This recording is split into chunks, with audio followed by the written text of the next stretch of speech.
오늘 함께 읽을 본문을 공유해 드리겠습니다.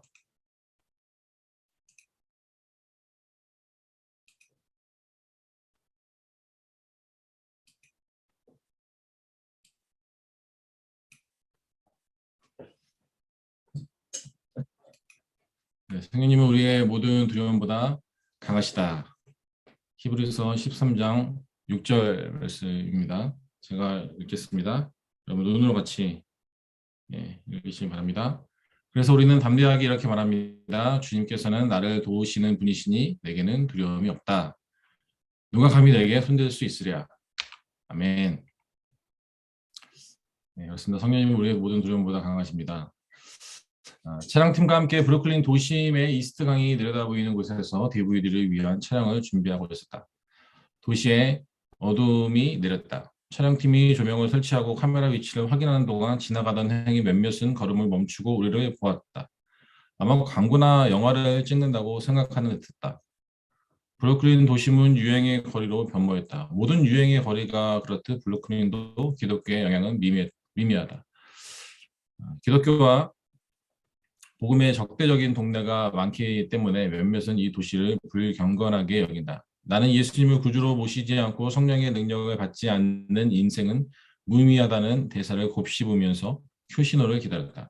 나는 브루클린 토박이었기 때문에 구경꾼들이 내 말을 우습게 여기리라는 것을 진작부터 알고 있었다. 목사도 사람이다. 나도 인정받고 사랑받고 싶다. 나도 두려울 때는 두렵다. 내가 해야 할 말과 사람들의 냉담한 반응이 내 마음에서 겹쳐지는 순간 강한 압박이 나를 잠잠히 짓눌렀다. 두려움이 먹장구름처럼 몰려왔다. 나는 비웃음을 사고 싶지 않았다. 하지만 나는 주님에게 도움을 청하고 싸웠다.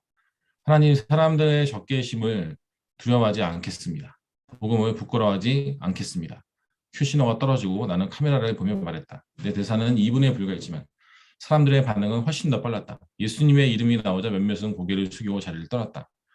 구원이라는 단어가 나오자 몇몇은 당신 미쳤어? 하는 표정으로 나를 빤히 쳐다보았다. 내 말을 끝까지 경청하는 사람은 단 한 사람도 없었다. 하지만 해야 할 말을 모두 마쳤다. 나는 예수 그리스도가 세상의 구주이심을 담대히 전했다. 영혼의 용기가 필요한 우리들. 두려움은 여러 가지 가면을 쓰고 나타난다. 몇 가지만 소개하면 버림받음, 반대, 박해, 실패의 두려움 등이다. 하지만 두려움이 어떻게 나타나든 우리는 성령의 능력으로 두려움을 이길 수 있다. 몇 가지 두려움들을 소개하는데 그 중에 첫 번째는 버림받은 두려움입니다. 브루클린 도심에서만 복음이 버림받는 것은 아니다. 그리스도인은 곳곳에서 반대에 부딪힌다. 우리는 반대에 부딪히면 두려워하고 자신감을 잃는다. 우리는 때때로 버림받는 것을 두려워한다. 그리스도를 편들고 그분을 지지하면 가족과 친구, 동료들로부터 버림받을까 두렵다. 그래서 성경은 믿음을 공개적으로 고백하는 일이 중요하다고 주의를 준다. 비웃음을 사지 않고자 예수님을 등지든 사람들이 어떻게 반응해도 믿음을 고백하든 결정해야 한다. 누구든지 나와 내 말을 부끄러워하면 인제도 자기와 아버지와 거룩한 천사들의 영광으로 올 때 그 사람을 부끄러워하리라. 누가복음 9장 26절 말씀. 기독교 가정에서 자라는 어린이들도 일찍부터 이런 용기를 배워야 한다. 그들은 교회 주일학교에 다니며 수련회에 참석하고 그리스도인 친구들을 사귄다. 영적인 일들에 관해 이야기해도 주변에 거부감을 보이는 사람은 없다. 하지만 그들이 고등학교와 대학교에 진학하면 상황은 변한다. 창조주 하나님이나 세상 죄를 위해 죽으신 예수님에 대해 이야기하면 갑자기 무리에서 낙인이 찍힌다. 교수들에게도 무지하다는 말을 듣고 학생들한테는 편협하다는 평을 받는다. 그리스도인 학생들은 신앙에 대해 이야기하는 것은 인기를 잃는 지름길임을 깨닫는다. 급기야 또래로부터 버림받는 것이 두려워 침묵한다. 학교를 졸업하고 사회에 나가도 적대적인 상황은 그대로다. 직장에서 예수님을 언급하면 승진에 문제가 생긴다. 그들은 두려움 탓에 차츰 신앙을 숨기는 신앙인으로 변한다. 이처럼 우리는 영적으로 적대적인 환경에 산다. 나이 어린 사람들만 두려움과 소심함에 압박을 받는 것은 아니다. 회중뿐 아니라 목사도 마찬가지다. 그래서 하나님이 우리에게 주신 것은 두려워하는 마음이 아니요 오직 능력과 사랑과 절제하는 마음이니. 디모데후서 1장 7절 말씀이라는 성경의 약속은 매우 중요하다. 하나님은 용기를 주시겠다고 성령을 통해 약속하셨다. 시류에 역행하는 용기, 조롱 앞에서도 그리스도를 전하는 용기를 약속하셨다. 반대의 두려움입니다. 우리 교회는 범죄와 마약, 자해를 일삼았던 교인들이 많았다. 그런데 그들의 사연에는 재미있는 특징이 있다. 못된 짓을 하고 다닐 때는 가족의 사랑을 받는 반면 예수님을 믿고 거듭난 그리스도인이 되면 가족의 반대에 부딪힌다. 마약을 먹고 돈을 탕진하고 경찰에 체포되는 등 하나님을 거역하며 살 때는 아무 말도 않던 가족이 예수님을 쫓고 교회에 다닌다고 하니 압박을 주는 것이다. 뭐? 너가 우리보다 똑똑해?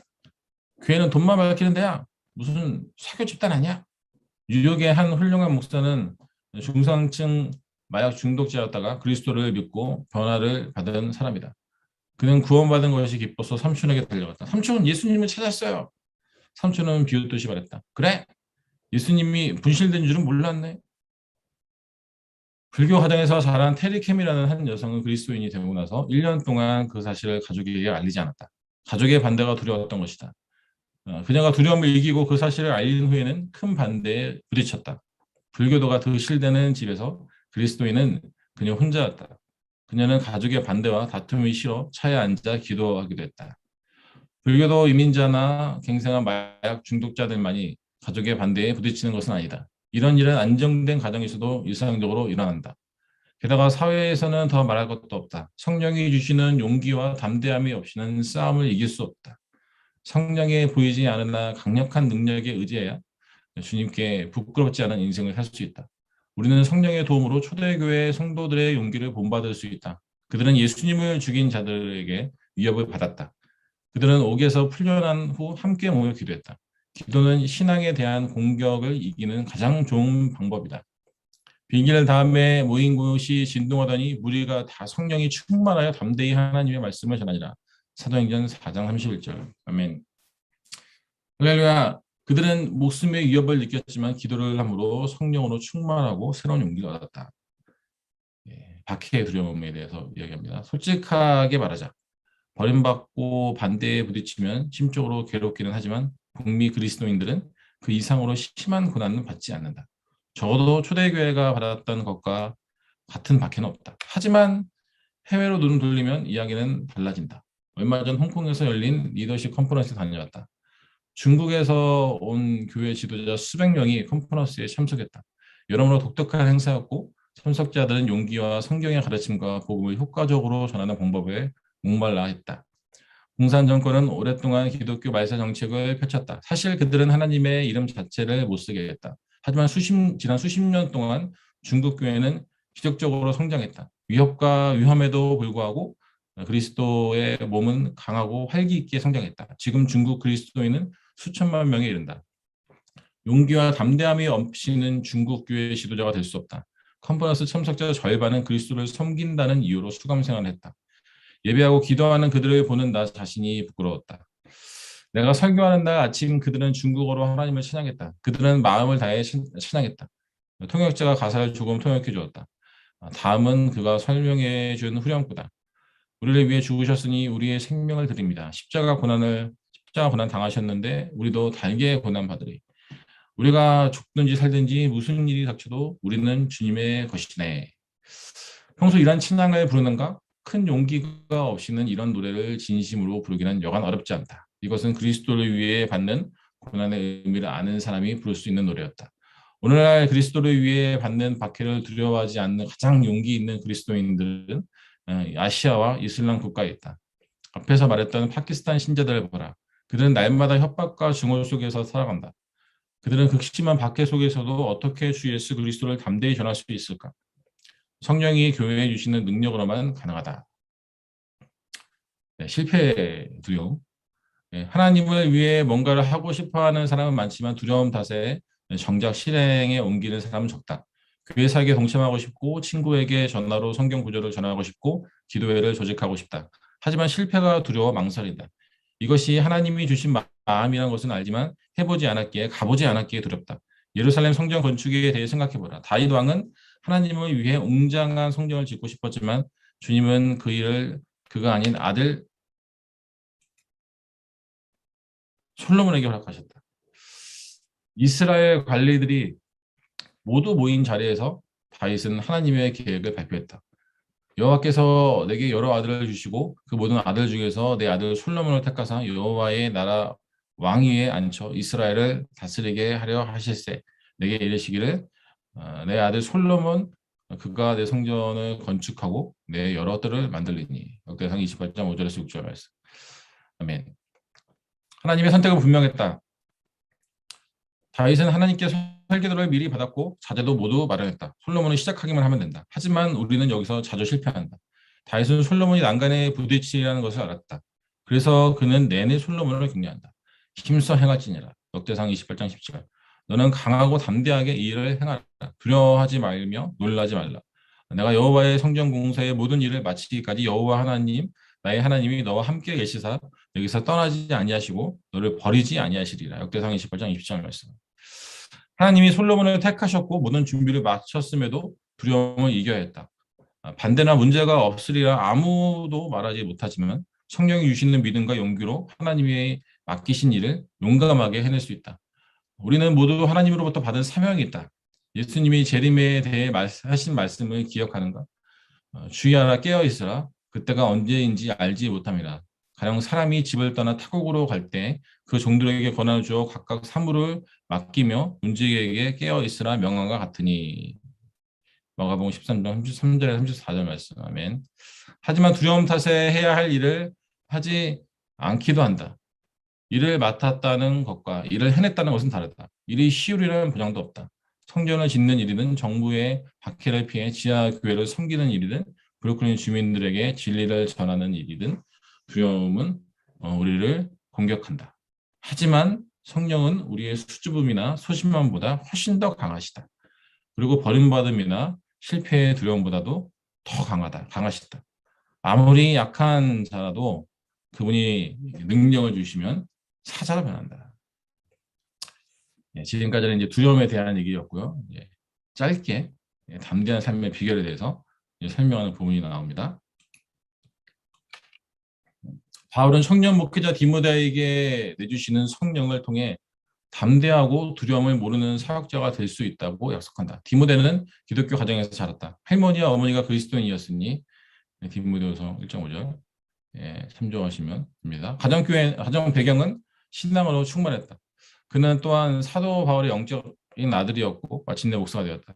그는 그리스도인이 된 날부터 영적인 특권을 많이 누렸을 것이다. 하지만 이런 특권과 경건한 모범에도 불구하고 디모데의 사역에는 뭔가 빠진 것이 있었다. 바울은 그를 깨우쳤다. 그러므로 내가 나의 안수함으로 내 속에 있는 하나님의 은사를 다시 불일 듯하게 하기 위하여 너로 생각하게 하노니 하나님이 우리에게 주신 것은 두려워하는 마음이 아니요 오직 능력과 사랑과 절제하는 마음이니. 디모데후서 1장 6절 7절 말씀. 아멘.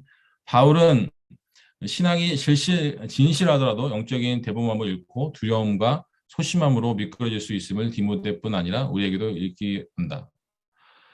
주님을 사랑하고 성경을 연구하는 그리스도인들조차 그리스도를 전하는 순간이 오면 시선을 의식하고 두려움을 느낄 수 있다.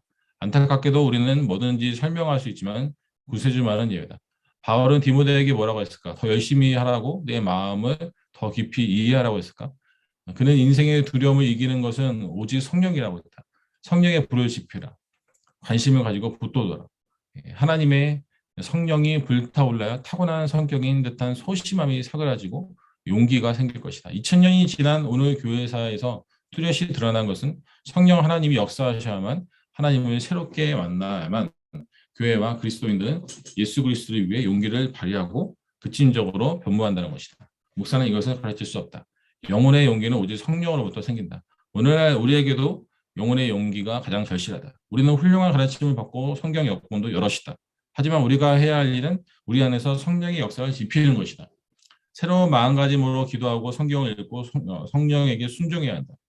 그리고 성령의 흐름을 방해하는 생각과 언행을 버려야 한다.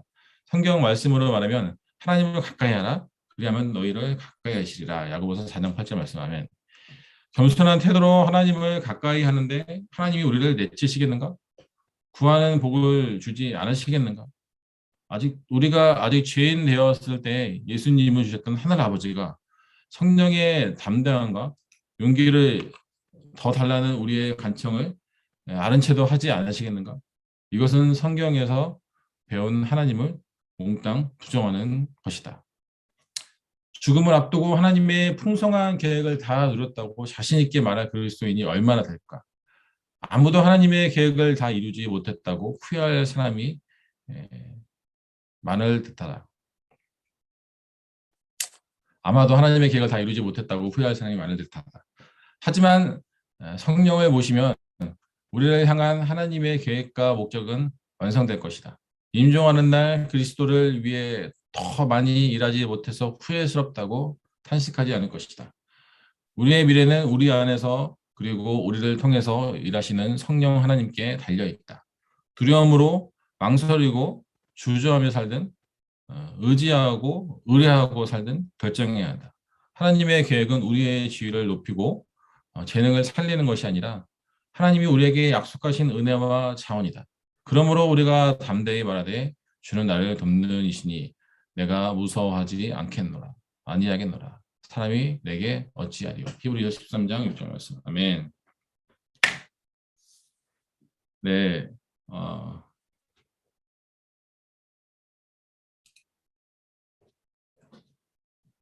네, 그렇습니다. 우리는 이 땅에서의 삶을 살아가면서 버림받음, 반대, 박해, 실패의 두려움, 여러 가지 두려움으로 인해서 우리의 그 스스로의 삶과 신앙생활에 어려움을 겪을 때가 너무나 많이 있습니다. 그러나 우리가 함께 보았듯이 두려움이 어떻게 나타나든 우리는 성령의 능력으로 두려움을 충분히 이길 수 있습니다.